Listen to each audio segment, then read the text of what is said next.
Hello, these are SolidWorks 2016 tutorials and we were talking about assemblies. So let's just click on create new assembly and let's browse for our bypass valve body and insert it there. Okay, and now let's just insert another component, this hex bolt. Click OK and let's just add it. Now let's just add one mate there,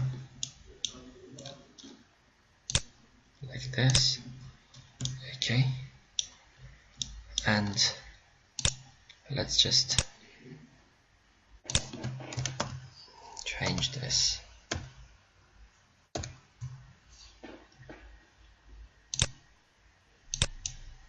Let's just say 0.1. Okay, and let's now just move this to the right just to show you something. Now, okay, great. Now when we have a lot of parts, we don't have to insert it every time over and over again. We can simply use patterns just like we used on our parts. So in order to create a pattern in assembly or to copy our part, we can go here to patterns and choose this, or go to insert component pattern and let's just choose linear pattern. So first let's select our component, so this, and now it's pretty much the same thing. We just specify pattern direction. We have to select an edge or plane, and now we can simply choose this, let's say 3 inches. Great. And also if we want to specify another direction, we just choose another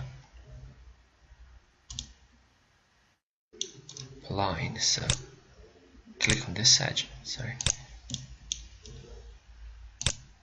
click on this edge, and let's just choose this to be 2.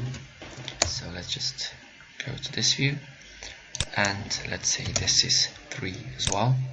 Let's just flip it. Okay, and there you go. Now if we want only your seated pattern, so you have only these 3 screws, let's just add this 4th one or bolt and click OK. Now instead of having to define all mates for all of these bolts, we simply add one and we add pattern. We can also choose circular pattern, pattern driven component, sketch driven, curve driven, etc. And we can also mirror components. So this is pretty useful tool to use in SolidWorks assemblies. Let's just close our file, and that's it.